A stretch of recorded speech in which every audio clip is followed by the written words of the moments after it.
Hey guys, and welcome to Guardian Ferret Gaming. I'll be your host, Guardian Ferret, walking you through a game I recently purchased while it was on discount, Plants vs. Zombies Garden Warfare 1 for the PlayStation 4. Now, to answer any unanswered questions that you may have, that kind of came out stupid, but answer any questions you may have. I do only have the PlayStation 4 right now with the DVR capability, so the only system that I'm going to be showing until I get a Switch or some kind of recording apparatus to set all my systems up to record PlayStation 2 and 3 and 360 games and everything like that. Until I get that, just going to be reviewing PlayStation 4 games and maybe Microsoft Windows 10 games that are compatible, because I am running Windows 10 on my desktop PC. So we're going to be reviewing Plants vs. Zombies Garden Warfare. Okay, trying to put my name in there. So the scale system we're going to be using is a 1 through 4 scale system. 1 being crap, 2 being okay but not a big deal, nothing to write home about, 3 being pretty good, worth a try, and 4 the best game that this company has to offer now, and it came through strong. And I'll try to keep the uhs and ers to a minimum. This is the second time I'm recording this now. So here we go. We're going to go ahead and get started, and the 5 things we're going to be basing our score off of are playability, story/lore, graphics, fun, and price, initial and current price. So let's get started. Okay, the first thing that we're scoring today is playability. How this game feels, control-wise and movement-wise, and how it feels to be able to shoot things, because that's essentially what you're doing, is you're shooting the opposition. It's player versus player, PvP. So in total, it's an online game or a multiplayer LAN, just a 2-player game. It's a third-person shooter. It's essentially Plants vs. Zombies. You shoot the opposition team. Controls are pretty easy. You move around pretty smooth. The reload takes some time to get used to, because you only got 14 shells with the Peapod, which is my favorite character, and he shoots a little slow sometimes, and other times he shoots really fast, and I can't figure out why. And it's not with the hyper engaged, it's not with the hyper disengaged, it's weird to figure out. But essentially it's not too bad. You come across a couple glitches here and there, but that's to be expected with any game, especially with strictly online games. This game is essentially mostly online. You have a couple things where you can play offline and play just you against the zombies, or you against your friends, or you against one person that you have here. So overall, I gave it a 3. Something to consider. It's good playability. It's smooth transactions, and I'm just kind of rambling on here, but it's a 3. So a 3 for playability. Okay, so the second thing we're scoring today is the story/lore.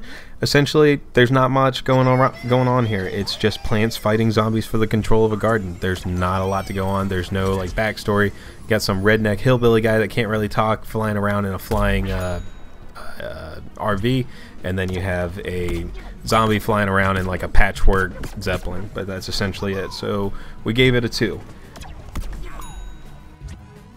Okay, the third thing that we're scoring today is the graphics. Overall, they're pretty good. They're smooth. They look good, and the 3D rendering looks pretty smooth for a very cartoony looking game. This is obviously, not based on real life. This is a fiction game. Essentially, the graphics look good. I have no complaints. It's pretty smooth. The only problem I do have is if the team leader, or if you have crappy internet, you're going to be facing some lag, and you'll notice if you're watching the video right now that every once in a while the character will kind of stutter in midair, or you'll see some choppy movement. But essentially, it looks pretty good. The 3D rendering looks good. The graphics look good. It's really smooth transitions. So overall, we gave it a 3, and we just docked at that 1 point just because of the internet lag. Other than that, it's pretty good looking. So 3 all the way.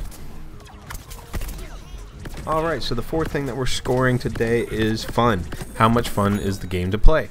So, if you like PvP or survive the horde type games where you have hordes of zombies or plants coming at you, you know, this is the game for you. It's pretty solid. There is a number 2 out, Garden Warfare 2.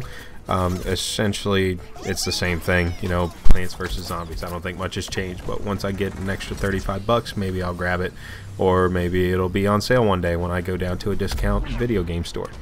But all in all, if you like PvP or if you like survive games, then this is the game for you. We give it a 3, but you know, if it had a little bit more to go on, it would be a little bit more fun. But all in all, 3. So the last thing that we're going to be looking at is the price, the initial price of the item, video game, and the current price of what it is now. So this game came out about a year ago, maybe a little bit more. It originally came out for Xbox 360, Xbox One, and PC, and then PS4 came a little bit later. But when it came out, it was $39.99 retail, and that was brand new. Now you can find this game for $10, usually used at a video game store or a I don't know, computer store where I got this one from, or 20 bucks, 10 to 20 bucks, somewhere in that range. You can find it used. I would recommend buying it used just because there's nothing really that comes with a brand new edition unless you get a legendary edition that they have it, or a collector's edition. I doubt they have that for a game that was only $40 brand new. But overall, it's not a bad price now. I can't say that the price is going to go up because it's just the same thing over and over again, and by this time next year, more than likely we'll see a 3rd installment in the Plants vs. Zombies Garden Warfare games. So overall, we're going to give it a 3. So today we have reviewed the Plants vs. Zombies Garden Warfare. Playability had a 3, story and lore had a 2, graphics 3, fun 3, and the price had a 3. So overall the score is going to be a 3. I'm not going to average it by decimals, just whatever the highest number majority is. So 4 out of 5 things were a 3. We're just going to go with a 3 today, and maybe I'll come up with a more definite system later on. But so far the 1 through 4 system seems to work. But in the end, it's a 3. I would recommend getting this game. Get it discount because, you know, there's not going to be as much support for it later on, considering this is the first installment of 2 games. And, you know, grab some friends to play with you. It'll be a lot more fun. I feel like the online interaction would be a lot more fun if you had people to say, you know, I'm reloading, I need healing in the back, whatever it may be. So in the end of the day, this is a 3. Pick it up for 10 to 20 bucks used at GameStop or you know, any other discount video game store where you can get pre-owned games. There's one by me that's family owned. There's another computer store that's family owned, and they sell video games just for the kids in the town. Other than that, pick this up for 10 to 20 bucks. You won't feel sorry. Alright guys, well that's going to be the end for the first Guardian Fair Gaming scoring / review video. We'll come back with some more like Horizon Zero Dawn, Final Fantasy 15, you know, other things like that, but I'm gonna wait until I completely beat the game in the story mode or whatever aspects it has, get through all the challenges, whatever it may be. So till next time, this is Guardian Fair Gaming, and thanks for tuning in. See you later guys.